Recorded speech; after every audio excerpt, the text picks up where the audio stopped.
Good morning, everyone. It's such a delightful, muggy morning. Oh, and namaste, bitches. I'm just waking up, can't you tell?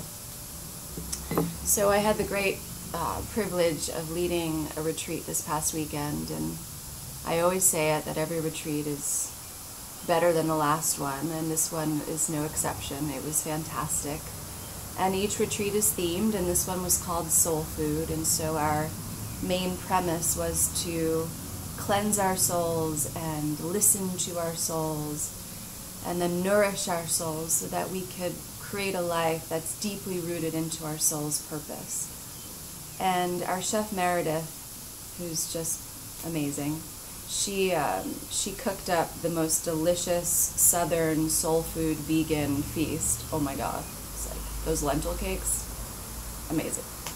And but she also had this discussion on mindfulness. She's a mindfulness coach and has studied mindfulness and the practice of it all over the world. And she had this visual of 4 quadrants and how, actually, let me show it to you. So this is what she kind of did, although hers was much better than mine. So the idea in mindfulness, in order to live a soulful life, we have to remain ever present to our soul. And so that's kind of where we want to be, right? You are here. Right now, you are always here. The problem with that, however, is that our mind loves to play this game of 4 squares and bounce around into 4 different quadrants. So you have the positive mindset, where if you're just thinking about the past, but in a positive way, you're steeped in nostalgia, right? You're always thinking about, oh, those were the good old days, and if I could only have them back. Similarly, if you're only thinking about the future, but in a positive manner, you're engaging in fantasy. The problem with that is that it's not reality. It's some kind of figment of your imagination, right? So your mind loves to go into those 2 areas. Then, if you're really fortunate, your mind loves to do the following, which is think about the past in a negative way. Regret. Oh, the woulda, coulda, shouldas. Never helpful. And then, this is my favorite. Love this one. Thinking about the future in a negative manner. Fear.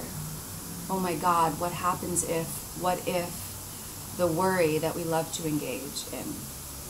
So our breath and the practice of yoga brings us back here, into the center of the circle. And so the practice of mindfulness helps you realize when you're bouncing into one of those 4 corners. And rather than judge yourself when you do that, you just bring it back to the center. Mary Oliver, one of my favorite poets, says, you know, basically, one of our main missions in life is just to pay attention. So pay attention when your mind bounces to one of those quadrants, and maybe pay attention to the patterns. Maybe you love to stick around in one particular quadrant. Let it teach you something.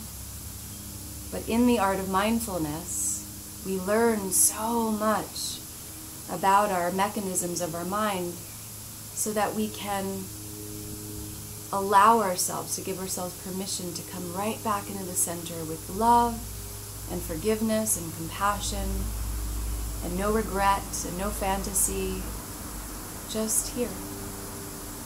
In this moment, the sprinklers are going, the birds are singing, the cars are driving, and it's already gone. And here I am again.